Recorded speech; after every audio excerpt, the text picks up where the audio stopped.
And if I ask us all to stand for the pledge, Mr. Timniak, if you lead us in the pledge, please. I pledge allegiance to the flag of the United States of America and to the republic for which it stands, one nation, under God, indivisible, with liberty and justice for all. Thank you.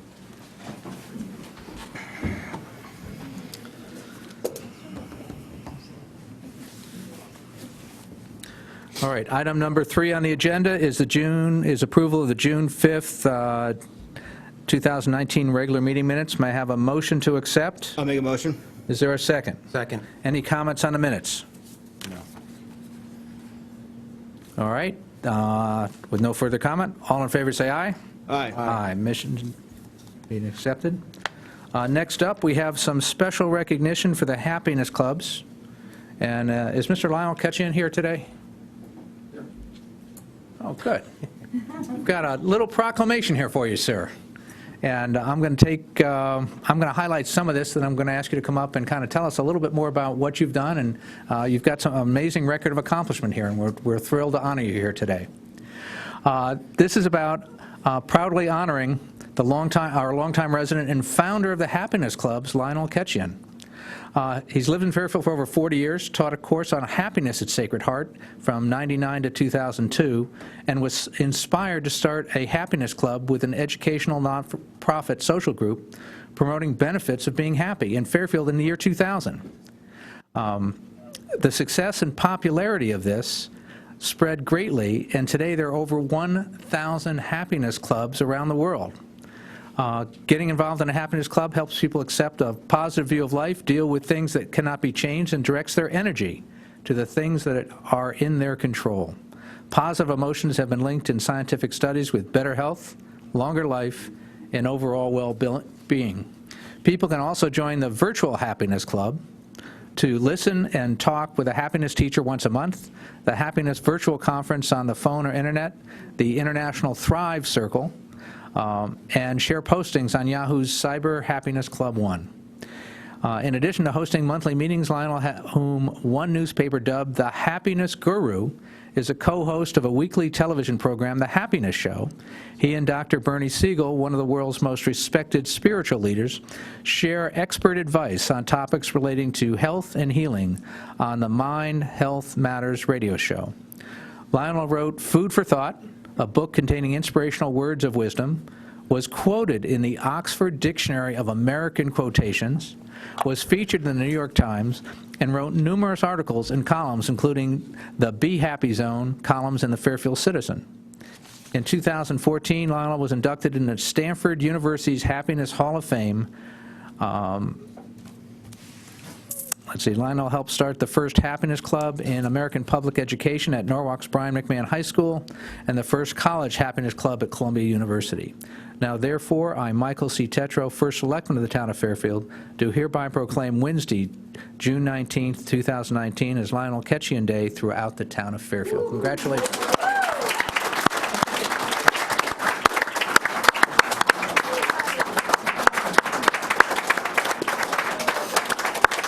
And Lionel, if you please join us up here at the podium. Thank you. And fill us in a little bit on what got you started and what brought all this about. Yes, right there would be good. All right, very good. What got me started? Well, I had a two-page thing on the Happiness Club, but you already exhausted that, so you've taken care of that part of it. I trust that makes you happy. Well, I think, December 29th, 1990, I was working on happiness that whole year, and around that, Christmas Eve, I think it was around 5 o'clock in the evening. I wasn't drinking, and I felt happy and thought, well, what do I got to do to hold on to this? And I was right. I gotten off the Merritt Parkway, just getting on to Black Rock Turnpike. Very spiritual place for me right now.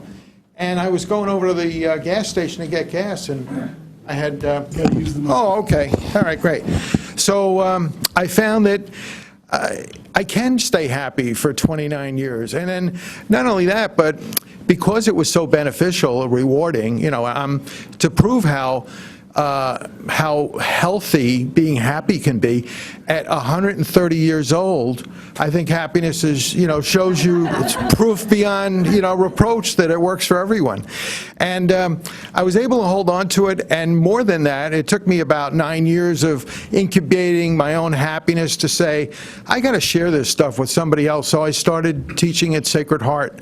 And that was really an inspirational time for me because the class wanted to keep on learning. And I said, hey, great, let's meet. And we met once a month. We started with that first meeting on January 13th, 2000. And now we have over 1,000 happiness clubs around the world. Not because of me, but because people thought it was a good idea and they wanted to share the benefits of happiness with other people. And actually, the greatest thing about being happy is the people you get to meet in this world. There are some phenomenally good, exceptional human beings walking around the earth. You wouldn't know who they are, but when you're happy, somehow you find them. And that's one of the greatest benefits of being happy is you surround yourself and you spread this joy to others, and then it just comes back to yourself. So nothing like it. Oh, great. Well, thank you. Any comments? One more thing, if I may. Please. I had mentioned this book, The Four Agreements. It's a book by Don Miguel Ruiz. He's written a few books, very good books. I had mentioned it. And the Four Agreements, just very quickly, the first is be impeccable with your word. The second is don't take anything personally. Third, don't make assumptions. And the fourth, always do your best. So because I just happened to mention these books, Marty, would you stand up, Marty? Marty over there at a meeting last night in the Woodbridge Happiness Club, because we've got them all over, with Dr. Bernie Siegel, opens up his suitcase and he says to me, here. I said, what is this? He bought 100 copies of it to give out. Wow. So I said, can I have one for Mike? All right, thank And you. can I leave one for whoever might be interested? Sure. Yeah. All right. Thank you very much. Thank you. Thank you. All right. Any comments from my colleagues? I would say, Lionel, it's always good to be around happy people. I myself find myself as a happy person. See it. And when you greet somebody with a smile and you're disarmed, you get further with the conversation or whatever you're doing. When I was in college, I wish that my school offered a happiness class. I think you would have been a fantastic professor. And I would have signed up for that definitely. So Great. And I appreciate your contributions to the town of Fairfield and starting something which has become a global. Yeah, I'm proud that it started here in Fairfield. I think it's, I'm originally from New York, so Fairfield is like paradise. Thank you. Mr. Bateson? Lionel, thanks. I love your tie. And I appreciate the columns you do in the Fairfield Citizen. I've been reading them for years, and I think it's great. And I just want to thank you for sharing your passion for happiness. I think it's people like you. I need more people like you in my life. So thank you for being you, and all these people, thank you. Thank you. I concur with my colleagues, and again, want to thank you for all you've done for our town, but also as an example of taking one concept, your passion, that actually started out as a pretty simple concept, but it spread all over the world because you cared about it and nurtured it and got it done. And I think that's a tremendous example to everybody out there in terms of what you can do with one very powerful idea. We do want to present you with this proclamation, though.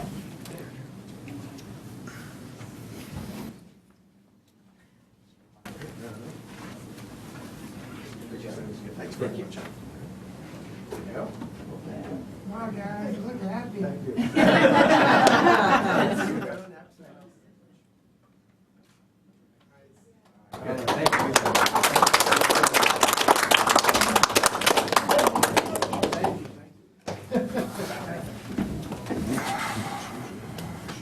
Yes.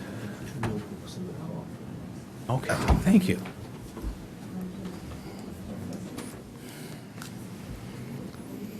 All right, now moving on to the less happy topics, I guess. Wow, and this one really changes the topic. From the Chief of Police to hear a report on Route 136 and the closures due this week. Chief? Try and make this one happy. And I'm going to defer to Captain Terzi on this topic. Okay. Good evening, Captain Terzi, Fairfield Police Department. Chief has asked me to give the board an update on Route 136 closures, which are upcoming next Tuesday and Wednesday, June 25th and June 26th. I believe I provided the board with maps for some detours. Yep. It was provided ahead of time. Emailed over. I think we've got, I don't know about the maps, we certainly have a one-page sheet Yep, should have been- highlighting. Oh, it's on the back. It's on the back. Ah, I have okay. extras if you need it. There it is. That's just a copy of the detours that have gone out. So Lewis Tree is the vendor that's asked to do the work. I informed them they needed to get state permission first because it's a state route. They have done so. The hours of operation will be between 9 a.m. and 3 p.m., which is what the state permit allows. It's for 2 days. We had tried to do as minimal impact on the residents as possible. There are 8 homes over the 2-day span that are directly impacted. And what I mean by that is not just the detour, but there's a 100-foot crane that will actually be blocking 4 driveways twice. 4 driveways one day, 4 driveways the next. I made sure that the permissions officer went out. 6 of the 8 residents were personally contacted. 2 were not. 2 messages were left and cards were placed in the mailboxes. We just haven't heard back from them. The purpose of it, it's not just a regular road job. It's because there are 3 extremely large trees that Lewis Tree via United Illuminating are claiming they're going to go over in the next storm. So it's a matter of a danger at this point, so they have to remove them. They wanted to do 2 cranes initially. I denied them that. I said it has to be 1 each day because the residents of Gilbert Highway, if you look on the map, would have been landlocked in there. So the way it's going to be impacted now is one day they'll have to exit west, one day they'll have to exit east. We'll make sure the signage is available on both days. Social media has already gone out. Chief Liddy is going to announce a code red twice, I believe Thursday of this week and Monday of next week. 4 police officers from Fairfield will be manning it and 2 Easton officers. The plan I proposed also was emailed to Chief Shaw of Easton, and he accepted it, and he's going to move it to his department. Okay. Thank you. Any questions from the board? No, thank you for the update. All right. I just want to take time then to say, one, this is a pretty complicated road closure. I'm very impressed with both how you've laid it out, the communication of the neighbors. I think that this serves as a really good model. Hopefully, we don't have this kind of complex issue all that often, but I think if we can simplify this a bit and use this in other cases, I think is a great model in terms of communication to the residents so they know what's happening ahead of time. On one hand, it's an inconvenience. Nobody's going to like this, but I think what you've done is mitigate the concern with information and a plan and letting folks know how long it's going to take. So I want to thank you for that. I think this is extremely well laid out. Yes, sir, appreciate that. Sorry, Mr. Basin, did you have anything? Yeah, the code red, is that going to go out town-wide? Chief, can I refer to you? Is it townwide or is it geocoded for the area? We didn't plan on doing town-wide, more the Greenfield Hill District. All right, so, yeah, that's what I'm concerned about. So Catamount, Reading, these people are going to know, like, why there are 10,000 cars on my road. Yeah, we'll do everything within a 2-mile, 3-mile radius. Okay. Something I was written in there, but I didn't mention, we also had 2 electronic signs go up 2 days ago on each end of 136 to alert for possible road closures. We're trying to give as much information ahead of time as we can. I should also point out the reason we're having this update here at a Board of Selectmen meeting is to use Fair TV to let the residents know what's taking place, and hopefully some of the news media will pick it up from here too. So we're trying to use everything we can to get it out. And I know Captain Calamaris is going to push it out that way as well through the press. Good. Any further comments? No. Thank you very much.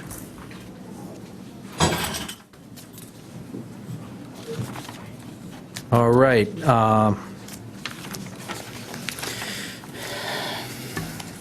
Given we have a lot of people here did you want to move your item up to next? Yes. I can make a motion to move item number 8 up. Well, to take it out of order and To take it out of order, yeah, to take item number 8, which is the solar power purchase agreement for Burr Elementary School. All right. Is there a second? Second. All right. let's see. All in favor, say aye. Aye. Aye. The item is up next, and it reads, from the Director of Public Works, this was postponed from our June 5th meeting, to hear, consider, and act upon the following resolution as recommended by the Director of Public Works. Resolved that a solar power purchase agreement between the Town of Fairfield and Skyview Fairfield 3 LLC for the purpose of erecting a photovoltaic electric generation system in the parking lot of Burr Elementary School at 1960 Burr Street for the sole benefit of Burr Elementary School, the term of the agreement being 20 years be and hereby is approved. May I have a motion to accept? I'll make a motion. A second? Second. All right, the item is now before us. I think, Please. we've said it all we can, but there's some neighbors here and people who want to speak for it. Go ahead. I think there were some questions from the board last time that you were going to answer, or we were going to check on. Did we get the answer? So, and I think most of them came from me. I wanted to take a site tour of it. I do support the solar project. I wanted to go look at it. One of my concerns was, we built Burr School for, to basically be hidden in the woods. And adding a solar panel, I was worried about, it basically stopping the reflection off the windows and stuff like that. I did go up, as I said, I toured the area. I looked at where the plan would go forward, and I have no problem in voting for it today, so. Yeah. I think the other thing we were looking for at the time was kind of a site plan showing us where some of these were, and I think you've provided that, Yes. at least in emails prior to the board getting here. Any further comments or questions from the board at this time? No. All right. Any comments from the public? All right, I would ask anybody interested to comment, I'd ask you to keep your comments, first of all, we take comments, not Q&A. I'd ask you to keep them to 2 minutes or less, and please step up to the mic, please let us know your name and your address, please. Okay. Hello, my name is Ioana Karageorge, and I live at 103 Brookside Drive. I attended Fairfield Ludlow High School, and now I'm a rising junior at Boston University, studying environmental analysis and policy, and also marine science. I asked the BOS to approve the Burr Solar Carport project. The project is good for our environment, our economy, and our education. Fairfield's leadership in renewable energy is noteworthy in our state, and as a Fairfield resident, I thank the BOS members for your leadership. I've heard talk around town that some people are concerned and opposed to how the solar carports look. Personally, I think they are beautiful, especially for what they represent: cleaner air, fiscal responsibility, and smart choices. We need to embrace these types of structures as part of the new urban landscape, away with smokestacks and cooling towers, and in with carports and wind turbines. Change may not be essential for your generation, but it is for mine and the next generations to come. As well, I know there is concern about the carports preventing expansion. However, Burr is a 504 school, meaning it's at capacity, so I don't think this should be an issue.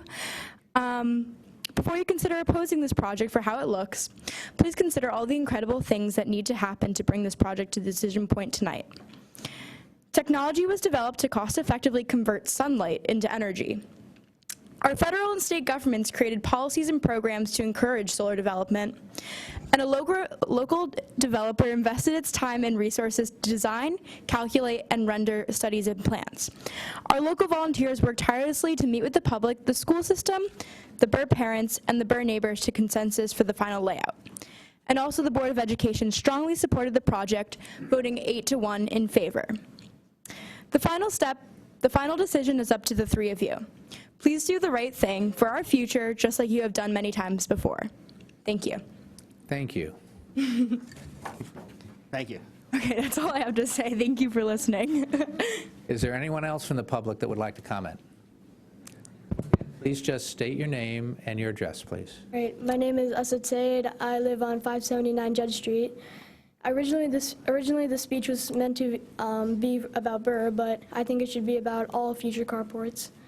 I hope that the BOS approves the carports all around schools, because I think it would be a good thing for kids to grow up in a place, more importantly a school, where solar energy, it's run by solar energy, and it'll also be a good influence for everybody in the neighborhood. I think it's also important to push solar energy or cleaner energy because of what's been happening in Greenland recently, Greenland has lost about 40% of its country, which is a lot. So I hope that the BOS approves all future carports. Thank you. Thank you very much. Thank you. My name is Nathan Levif, and I live in 336 Sarah Sturgis Highway, Westbrook, Connecticut. Fairfield. We got it. I'm a recent graduate of Burr Elementary School, and I'm here to support the proposed solar carports and ask for Fairfield's leadership to approve this exciting project. The environmental, economic, and educational benefits of using the sun to provide clean, renewable power to our school is not just a math lesson, it's a STEAM lesson, science, technology, engineering, arts, and mathematics, that will help prepare the students of Burr, including my sister Sophie, for what's next and to inspire students of tomorrow for the future. I believe it's important for the youth of our town to be aware of Fairfield's focus on sustainability education. There's no mistaking the solar in our town. I can't think of a better show and tell than solar carports at all of the Fairfield schools. Thank you. Thank you very much.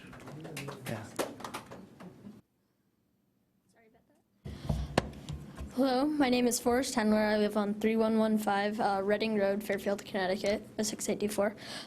And last week I graduated from Burr Elementary School. I'm the third and last of the Hendler clan to graduate Burr, and I'm here on behalf of my family to ask the Burr leadership to support the proposed solar carports at Burr. This past spring, I was part of the winning team for Burr's Odyssey in the Mind Challenge and represented Fairfield in the Nationals at Michigan State. One of the reasons we won this STEM competition was because of our out-of-the-box thinking and creativity to solve problems. As I look at the proposed solar carport solution for Burr, I see how our town is using the same forward-thinking ideas to help power our school using clean, renewable energy while providing educational, economic, inspirational benefits that teach our children well.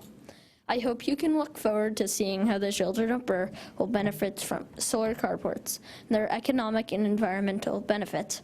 This would be the best STEAM lesson demonstrating engineering, design, and technology. Thank you. Thank you. Well said, and congrats on the Odyssey of the Mind again.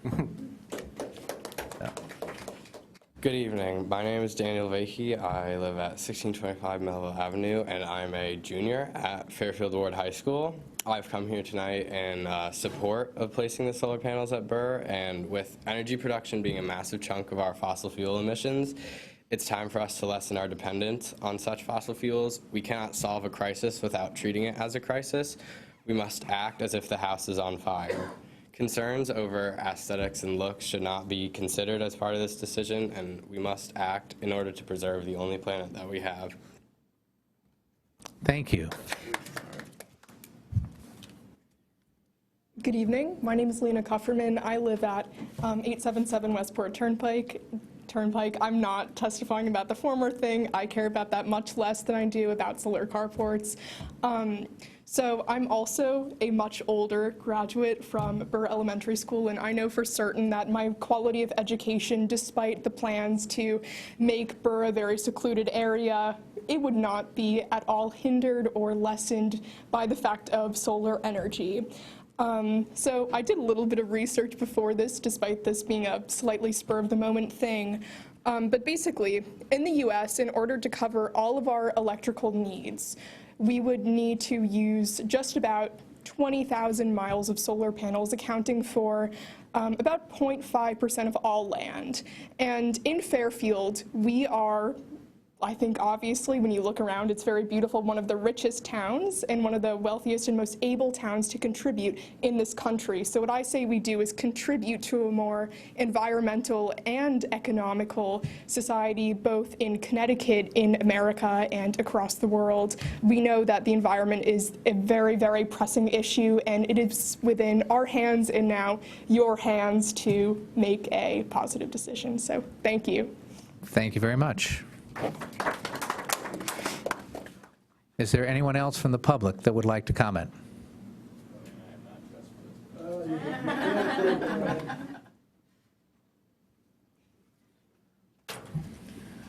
Brian Vahey, 1625 Melville Avenue, Fairfield, Connecticut, 06825. Sorry for my appearance, but my kids drugged me here, and I asked why I was coming, and I said, well, I believe in that too, and I think I'll speak as well. I'll just take it from two things. I'm a taxpayer, so from an economic perspective, this is a long-term investment. Anything that pays for itself and causes our, gives us some stability in like our electric bills. I think that speaks to both sides of the aisle, and it's something that we definitely should be doing. And then from an ecological standpoint, we live in a closed system. It's called the Earth.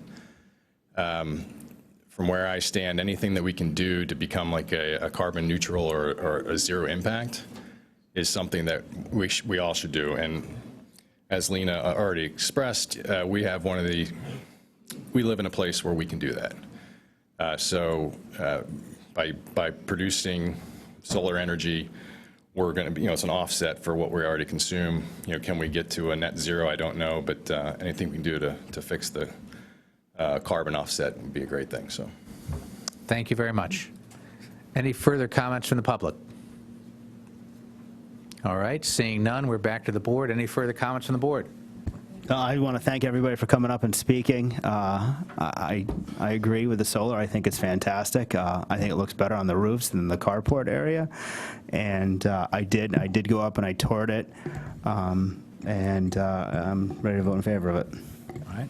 Yeah, I'll just follow up. I was the lone holdout last meeting. I still am in the no position for the simple fact that the location of this, I have a problem with. To all the kids out there, I hear you 120% pro-solar. I think I've approved every array that's come before me.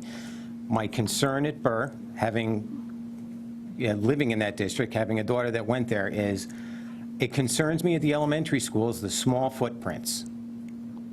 Especially here, this is where the traffic is, the bus loop and everything. We're experiencing a little issue right now down at Sherman when we're trying to redevelop Sherman. There's limited space. The array is going to take up space. I'd rather leave that space on the ground open. You want to put it on the roof? I'm all for it. But just on the ground here in this location, that is my concern. So I have to express that. That's my reservations on this one. Thank you. Thank you. And I think that, there have been a number of good questions asked. I think, and one, I think the students that came up to speak were very well-spoken, and I appreciate the preparation you went through to get up here and speak. And now you're immortalized on Fair TV for the rest of your lives. So, but I think that the Board of Ed has taken a look at this. They know what their expansion plans are. That was one of my concerns, too. 504 might be today's max, but it might not be tomorrow's max based on how things change. But we, looking at the next 20 years, they probably can commit to that for the next 20 years, and that's really the life of this on one level. So I find myself very definitely supporting it and moving forward, as we've done with so many other projects. And Mr. Bowman, if I can, how many solar projects have we approved at this point? Well, we have 32 up and operating, and there's 5 more, that'll be 37. And I'll have 3 more before the end of the year. We'll have 40 to vote on. Wow. All right. Great job. Any more comments from the board, or are we ready to vote? Ready to vote. Ready to vote. Okay, all in favor, say aye. Aye. All opposed? Opposed. Okay, thank you. Thank you. Mr. Bowman? Thank you, everybody.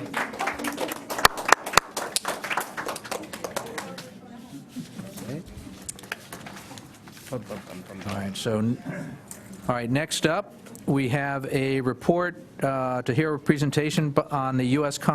Army Corps of Engineers CT Coastal Storm Risk Management Study for Fairfield. Thank you, Joe Michelangelo, Director of Public Works. Approximately 2 weeks ago on June 7th, myself, several other town staff members, Flood and Erosion Control Board Chairman Dick Mahusky, went to Connecticut DEP in Hartford and had a meeting with the Connecticut DEP and the U.S. Army Corps of Engineers, and they presented the PowerPoint that was in the packet there, which is a summary of a recent study that they have done. Now, previously they did a study in June of 2016, a prior one in August 2014. So this is just advancing those previous studies to a higher level, and it covers our entire shoreline, basically from Riverside Drive and Post Road around our beaches all the way to South Pine Creek Beach. So the whole area there contiguous. All this was done with federal funding, some state funding, no town of Fairfield funding involved. And you notice the study says Fairfield and New Haven counties. So they studied the whole New Haven and Fairfield counties, and out of the whole shoreline region from those counties, Fairfield and New Haven were the only communities, municipalities, that were advanced to this level here. So as the study says, there were 7 options, different scenarios studied along our coastline. And once again, this built upon their prior studies and also prior studies that the town and the Flood and Erosion Control Board had done. If you see on page 14, one of the outcomes is that it was much higher than anybody ever anticipated. And once again, these are concept level plans, but the prices from the options range from $530 million to $730 million.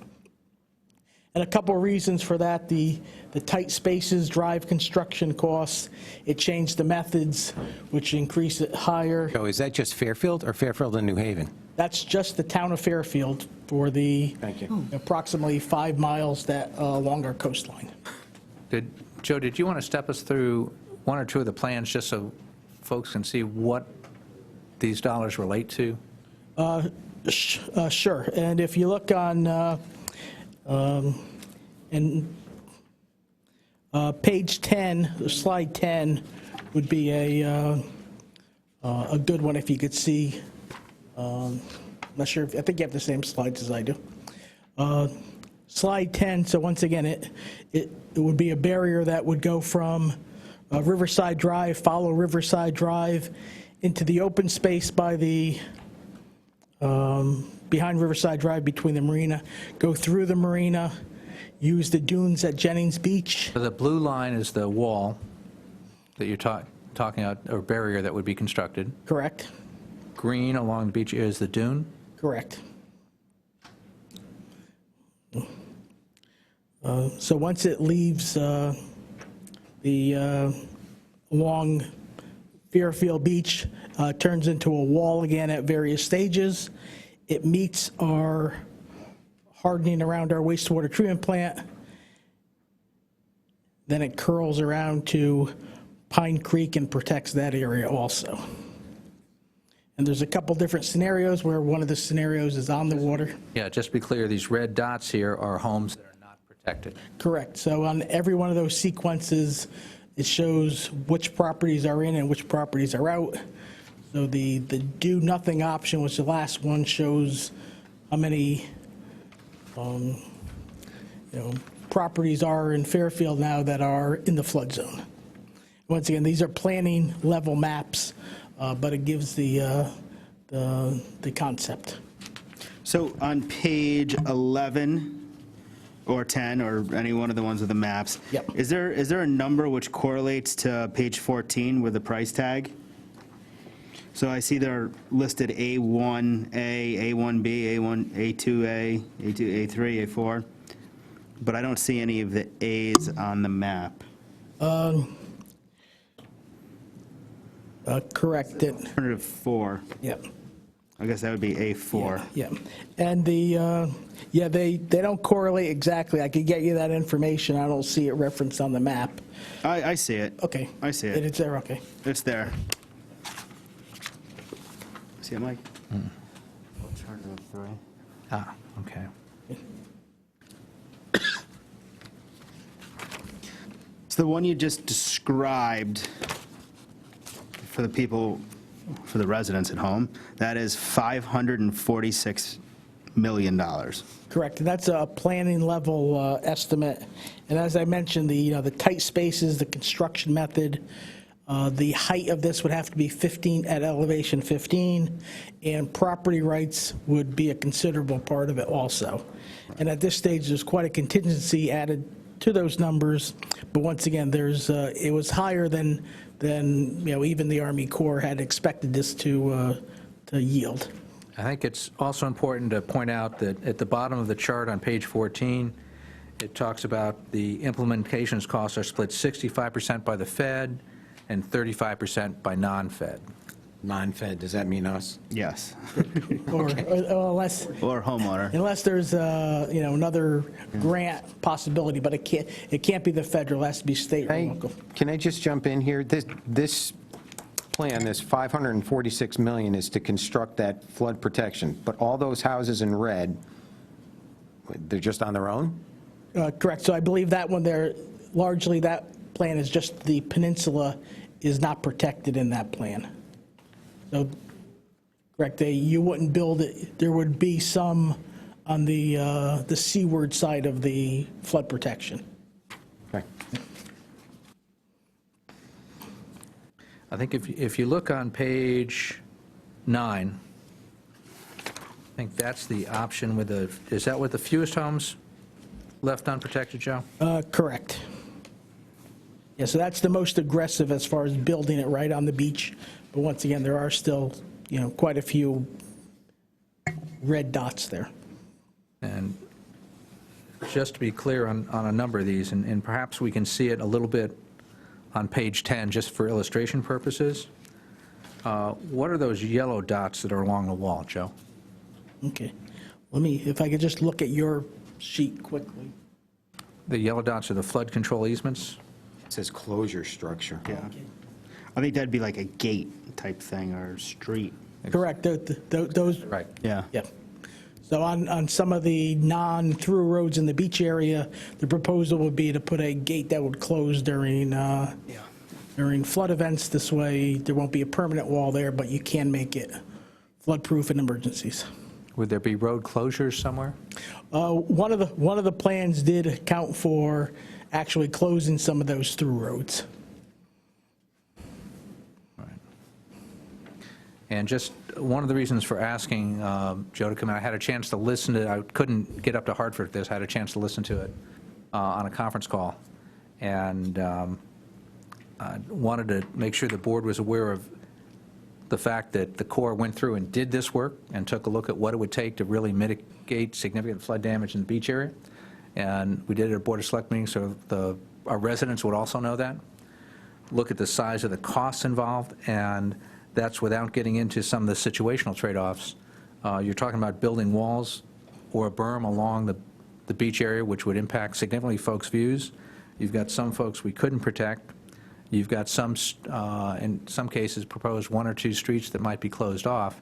In other cases, I think there's at least half a dozen what I'll call gates that would have to be installed between 2 walls in this to do a very significant look at this, and then we can look at the cost in literally somewhere between $500 and $750 million, with the town or other parties being on the hook for a third of that. Correct. Now, if I just point you to slide 15, where they compute the benefit cost analysis, and the numbers for the various scenarios are all between, the ratios between 1.3 and 1.8. So the Army Corps, the Army Corps characterize those as, those are decent numbers for a benefit cost ratio.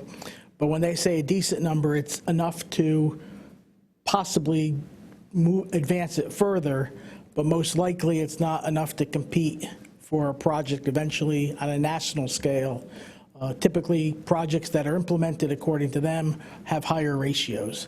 So it's sort of like the worst of both worlds, where it's, it may justify advancement, but realistically, it doesn't support project Because all these projects are competitive, and assuming we would be willing to sign up for $150 or $250 million cost on a town side, it's not likely that we'd be accepted. Correct. Okay, that's what I was getting at. So the numbers aren't attractive to the federal government to invest in? The cost-benefit ratio isn't relative to other projects around the country. Is that correct, Joe? That's the way they explain it to us, correct. So that we did want to present it here. The Corps is looking for an indication as to whether we'd be enthusiastically supporting this going forward or not, and wanted to make sure that the full board had a chance to weigh in on that and give some feedback to Joe. Some feedback?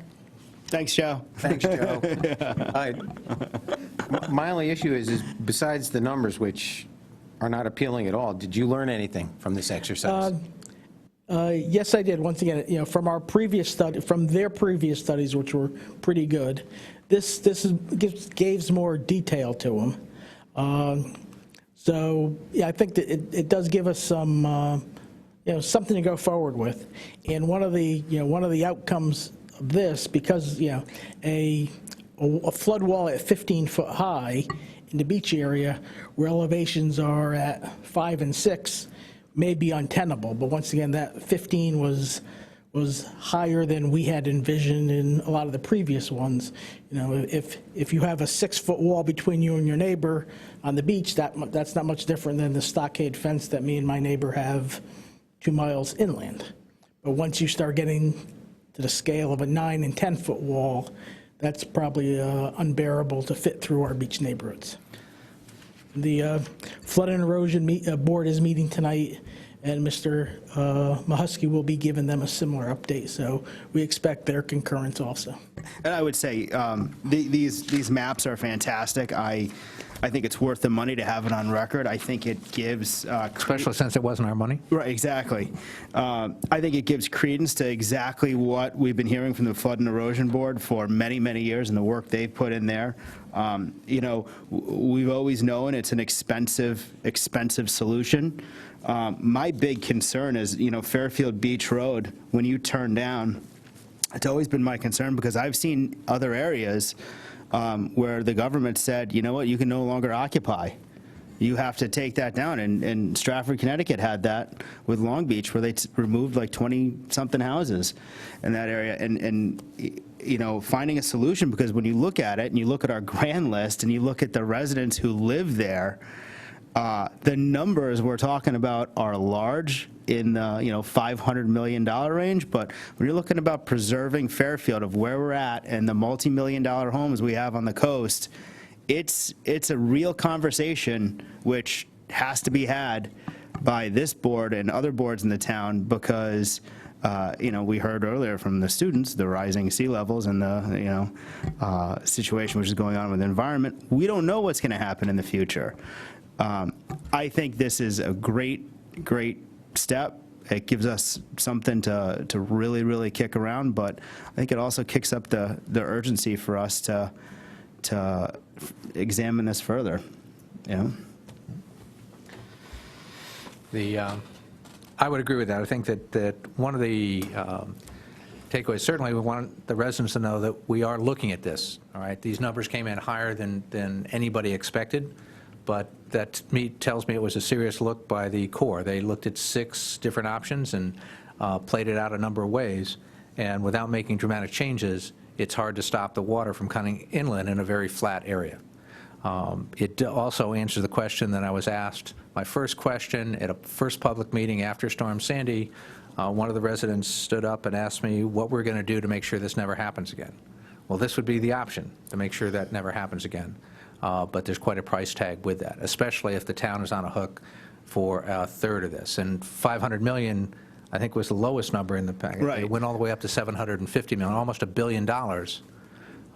And assuming, I don't suspect these estimates on implementation would go down, they might go up.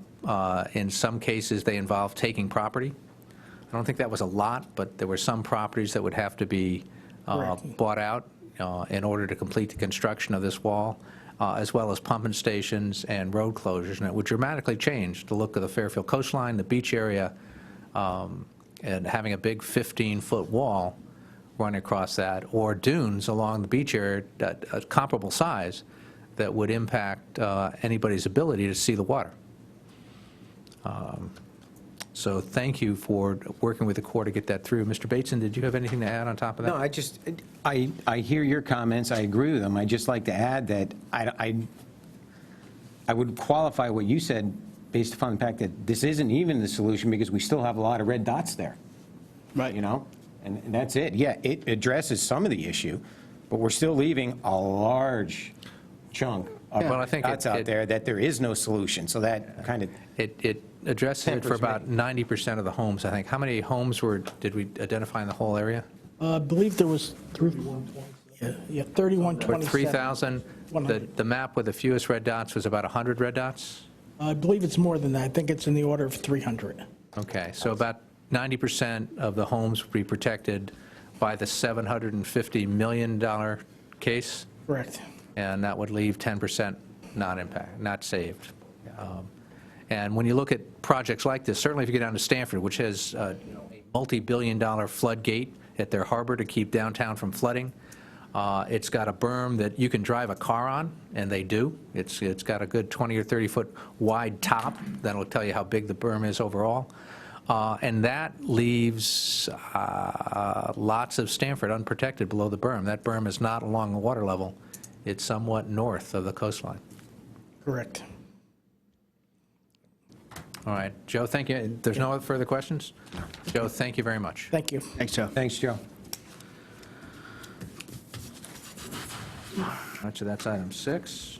We're now up to item 7, which is to hear, consider, and approve a lease for the property at 418 Meadow Street. Said property to be used by the Board of Education. May I have a motion to accept? Make a motion. A second? Second. Okay, that item is now before us for discussion. Mr. Lesser? Good afternoon, Stanton Lesser, Town Attorney. I have with me Angelos Papageorge, who's the Director of Facilities for the Board of Education. We're here seeking approval for what is essentially, it's a new lease, but it's an extension of an existing lease for property at 418 Meadow Street in Fairfield, which is currently occupied by the Board of Education. It has been occupied by the Board of Education since 2002. It's my understanding, and Mr. Papageorge can certainly answer questions better than I regarding this, but it's my understanding that this is a garage facility, that it is used by the Board of Ed as its carpentry shop, that they store equipment there, that there's a lot of items that are stored there. It's been in use that way since 2002. From what I understand, they have paid the sum. They've spent just about $100,000 in improvements to this space. The lease is up at the end of this month, so we have negotiated it. Bob Mayer, our CFO, negotiated with the owners. And just for the record, I went to the committee meeting of the RTM on Monday, and at which time I was asked who the actual owners of the property are. For the record, the property is owned by 418 Meadow Street LLC, but I will say that in response to a question, I did indicate that it's my information, although I have not verified it, that at least 2 of the members of this LLC are Andrew and Jason Julian.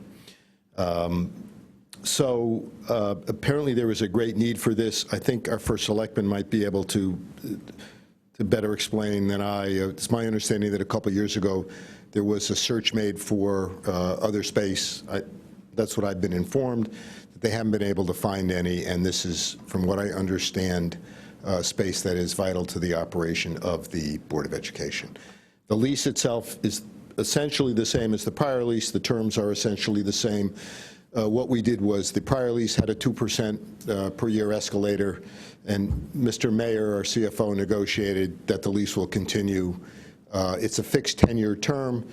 The rent for the first year is the last year's rent increased by 2%, and it increases at the rate of 2% per year thereafter. There are no options after the 10 years. It is a flat 10-year term lease. Any questions from the board? I have a bunch.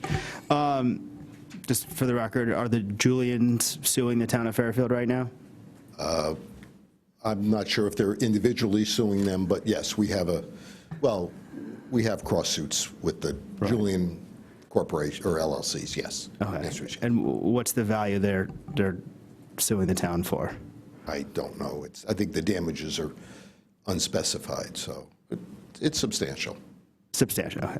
I mean, their claims are, according to them, substantial, yes. Well, I guess the point I'm trying to make is we're going to go into business and we're going to sign a 10-year lease with a group which is currently actively suing the town for a substantial amount of money. Yeah, just for the record, the Julians have only owned this building for a few years, so we've been dealing with other owners. We didn't initially enter into a lease with them. Right, no, so I understand. Yeah, I think my point is, I mean, ordinarily wouldn't want to do business with someone who's suing the town, right, for that amount of money? That's your opinion. I mean, Okay. I'm not going to, I'm the lawyer, but you can, that's your opinion. So, but I would, if you'd like, I think Mr. Papageorge may be able to speak to the need for this. I understand your feelings, but I think from a practical standpoint, there may be other considerations here. But I certainly, you have your feelings. I'll jump in. Mr. Papageorge, I'm sure he's going to get up here and to tell us that we need it, and I understand that. But I think once we found out that this building transacted and that we were in litigation with the Julians, the owners of the building, it should have been a red flag that, wait a second, if this lease is expiring, there's a sense of urgency to move beyond, to get out of this facility. That's what I would have thought. You know, I'm going to be honest, guys. I didn't know that we were in business with the Julians until I found this out 2 weeks ago. I remember distinctly a question was asked at the Board of Finance months ago about, do we have any dealings with the Julians? And at that time, the only thing we I think heard that was about years ago as opposed to months ago. Okay, years ago, what it was snow plowing, and that was it, at the Board of Ed facilities, and I remember we got out of that. So my feeling is that we weren't going to be doing business with them. Now I'm finding out that here's a lease renewal with $1 million price tag. I'm having a problem with this for the simple fact that if I told the average taxpayer, yeah, they're suing me for $8 million and I'm signing a lease with them tomorrow, I think the reaction would be like, are you crazy? And that's what I have to take into consideration. I know there's greater forces at play here, that we need your facility, but you should have known 18 months ago that there was a possibility that we are in serious litigation with these parties, millions of dollars that could go south on us, and you're asking me to sign a lease with them. You should have known that the possibility of a no at this level was very strong and very likely. So here I am, what are we, 15 days away from a lease expiration, the middle of the summer where I can imagine we're ramping up all our BOE projects, and you've got the gun to my head. And I don't appreciate it. I don't. I think that the decision we make at this table has ramifications on our lawsuit, because I think the arbiter is going to see this and say, oh, you're continuing business with them. There's a lot at play here, guys, and we've been in executive session over a dozen times dealing with this issue. I know what my feelings are on this. I can tell you what their feelings are. This is a bad situation for us. I don't know what to do. I think that, just to be clear, before Julian's owned the property, we engaged 2 different commercial brokers to look all over the town and anywhere close, actually, to look at other properties, and we couldn't find something else that was suitable. That was the reason we continued to lease at that time. We spent 2 years in that search. When Julian bought this, it didn't make anyone happy with that, and I certainly understand the emotion in what you're saying, and that I think is everybody's emotion, that we'd like to disentangle ourselves entirely. The problem is, right now, this is the only option. We've invested, it's my understanding from the Board of Ed that we've invested a lot in terms of tenant improvement work over time in this facility. And if this were to go away, we haven't been able to find another facility another facility, I'm going to say, or anything close to the costs, or the other options are all more expensive. But I think it's probably time to let Mr. Papageorge talk a little bit about what their needs are. And if you can clarify what the investment has been over time in this facility also. The investment over time really hasn't been an improvement. It was our initial cost to move in there. As Mr. Lessler said, we use it as our woodshop facility. So we have a dust collection system, our electrical upgrade to run all our equipment inside of there. We also use it for our maintenance office staff, work out of there as well. So just to be clear, that dust collection facility, the other upgrades on electrical, those were done at our cost? Those were done at our cost when we originally moved in there. All right, so when I talked about tenant improvement work, that's part of what, we're the tenant, We're the we tenant, improved the yep. building, that's what I was referring to in terms of the cost and those, because if we move out, I guess we can take those with us, but can we'd have to find a comparable building to install them in to make them We would, benefit. yes, definitely need a comparable building. It cost us about $100,000 back in 2002 to move into this facility, from what I understand. And to Mr. Bateson's question, I was, as a taxpayer in town, just as shocked as you when I discovered this on May 1st when I took my position over, that we are dealing with Julian. However, going back and looking through what my predecessor, Mr. Cullen, had gone through prior to me coming in, and the buildings they looked at, the buildings they toured from Fairfield even into Bridgeport, and unable to find something that would suit our needs that was centrally located. We do have maintenance guys that go back and forth from the shop to schools while working on projects. So to move them even further into Bridgeport, now we're delaying the time of repairing an air conditioning unit or getting electrical back up and running in a classroom. So that's why we use that space. We also use it for storage for HVAC equipment. We use it for plumbing, electrical, to have a supply house, a small supply house at our demand, so we can have the equipment needed, not to have to run to the Bridgeport supply houses or order equipment that sometimes have long lead times on it. Any other comments from the board? Mr. Timniak. I got one. So when we built Burr Elementary School, we know we used the reflective German glass to blend in with the trees, and tonight we voted to put solar panels blocking the reflective glass. That was an investment we made. Yep. Same thing as the investment we made to put the HVAC and the dust collector in there and stuff. You know, that was an investment we made, and times changed and situations changed. So I just want to tie it in. Sometimes investments and intentions we make at the beginning don't end up being long-term, right? The second thing is, who negotiated the lease is one of my questions. That basically the way the leases work is the town negotiates them at kind of working with and under the guidance of the Board of Ed. So the first thing we're going to do is ask the Board of Ed if they're happy with the facility and what terms they would like in this. Who in the town negotiated the lease? Bob Mayer was assigned to this one. Okay, so did Bob negotiate the financials in the lease? Okay. Did Bob negotiate the language in the lease, or just the financials? With the help of the Board of Ed and town attorney, but go ahead, Yeah, Stan. everybody's looked at the lease, the actual lease itself. Did the lease come from the Julians, or did we draft the language in the lease? This lease, I believe, came from their lawyer. Okay, so is it the same lawyer who's suing us, or is it a different lawyer? I don't know who actually drew it, but I was dealing with Tom Cotter on this. Okay. Yeah. All right, so I just like, does that throw up a flag to anybody, or not? That's okay? That's good? It doesn't really matter who drew it, though. I mean, it's what it is. And quite frankly, I'm not so sure that... And we'd had a lease in place, so it's an upgrade on what was done, and frankly, going back probably to 2002, so the original drafter of this might not have worked for the Julians at all. It's a fairly boilerplate commercial lease, and, I mean, it's, you know... Have you read the lease? Yes. Okay. What are there outs for the town in here? Outs as far as what? I mean, If we're not happy? No. I mean... We're locking in for 10 years. There are always issues in a lease, provisions calling for regarding defaults and things like that. I mean, if they default, if they don't provide us with the services, if certain things happen, you know, then we have the right to terminate the lease. And likewise, if we don't do certain things, they have the right to terminate the lease. But that's pretty standard in a commercial lease. And that's really what this is. Look, we're dealing with them. This is a business transaction. You can feel any way you want, and I certainly have no problem with people feeling the way they do.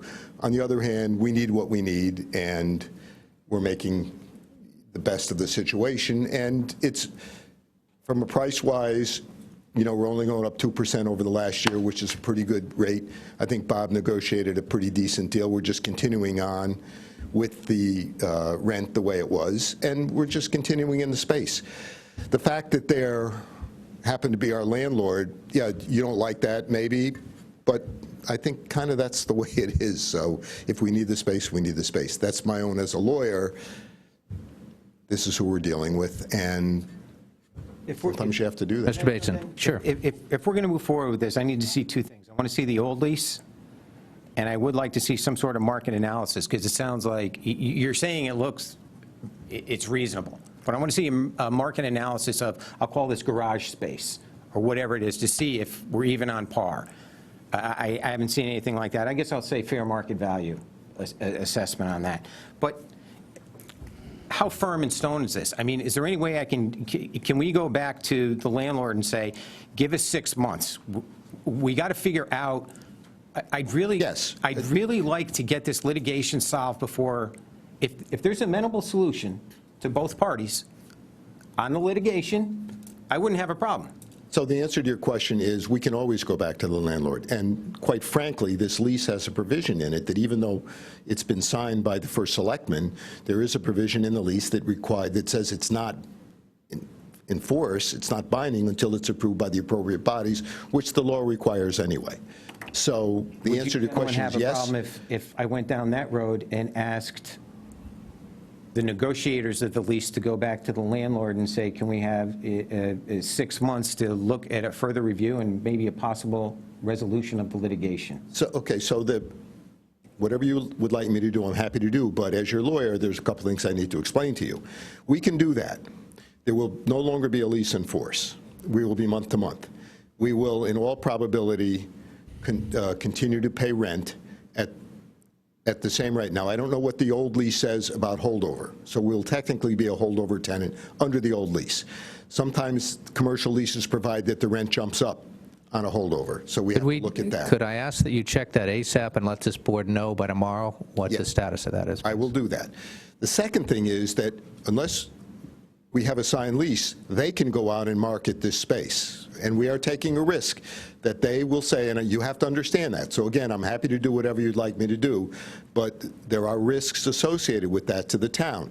If they go out, use this lease, and go and find another tenant that may be willing to pay more rent, we have nothing to say about that. And we are left in a situation where we have no space to go to. And that, quite frankly, is one of the things that I know Mr. Mayor was concerned about, and I know the Board of Ed was concerned about, that we would be left without space.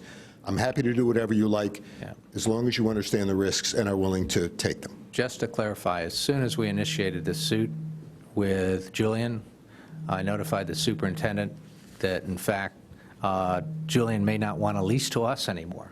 So actually, for the last 18 months or 2 years or whatever it was, I was just as concerned or more concerned Julian wouldn't lease to us, and that would put us in a difficult situation. So we were looking at that.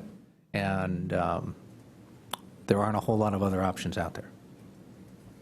So again, I understand the risk you've outlined. Okay, and so just so you'll know, this is on the agenda. The last piece of the puzzle is RTM approval. Because of the timing, they allowed me to go to the committee on Monday.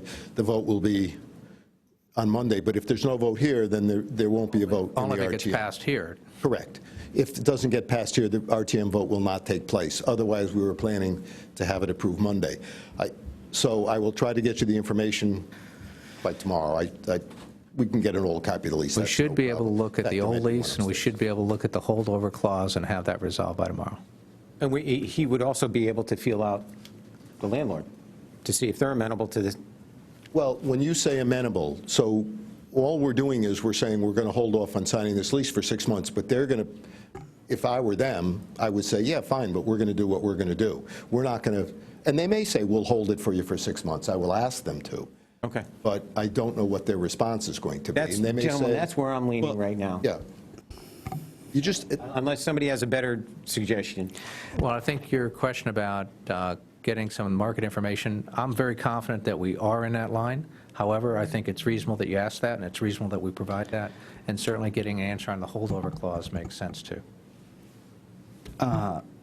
So I'm aligned with Ed. I'm not on the 6-month time frame. I don't think it should take 6 months to get there, but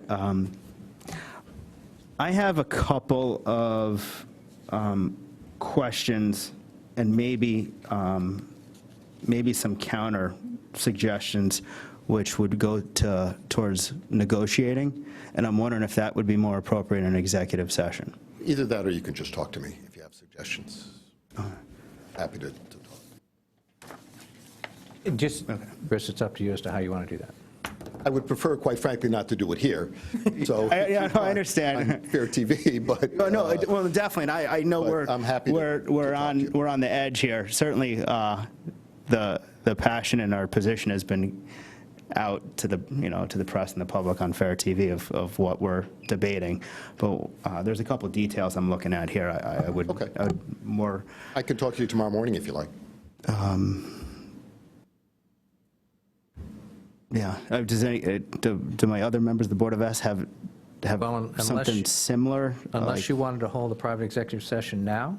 Yeah. Go through those, so that, Well, if either one of you had any concern along the executive session, I would make that motion, but otherwise I can just talk to I Stan. think I've expressed my concerns. Okay. I don't see the need, I don't have anything. You are having a executive session. I do, but already. I just, It's listed for a specific item. he has suggestions Well, you on could amend specific it. negotiating points. I don't. Okay. if you're okay. I'm okay. I'll contact you, yeah. All right, any other, I'm going to take the tenor of the board is not taking action on this at the moment, I'd like to table it. and I'd I think if we take just take no no action. action? Yeah, take no We're action, okay? sure. And then,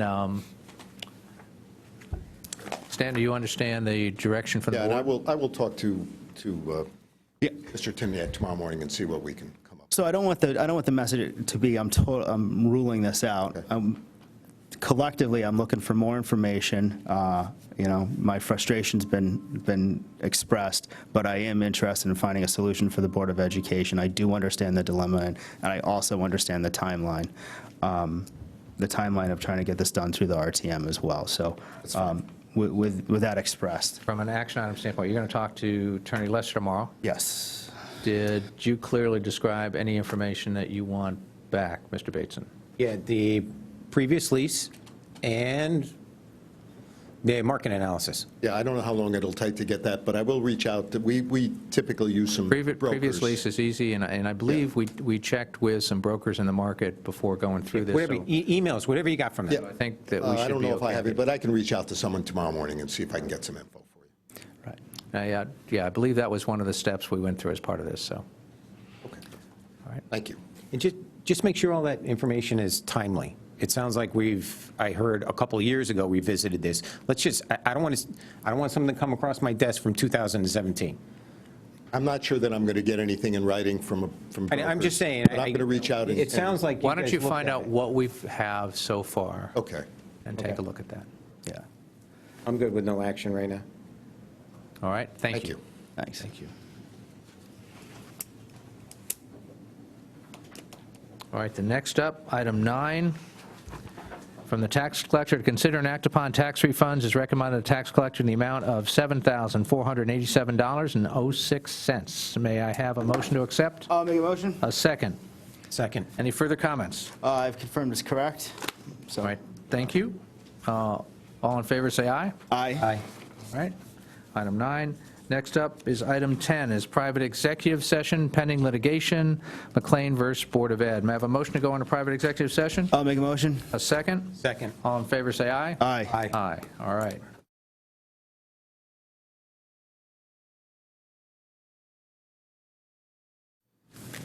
May I have a motion to come back into public session? I'll make a motion. Is there a second? Second. All in favor, say aye. Aye. I want to point out that there were no motions made or votes taken while we were in private executive session. Any discussion for the board? Mr. Bateson? I'd like to make a motion to accept the attorney's recommendation to settle the case in the amounts he specified. Is there a second? I'll second that. Any further discussion? No. All in favor, say aye. Aye. Aye. All right, thank you. That resolves that. Next item is item 11.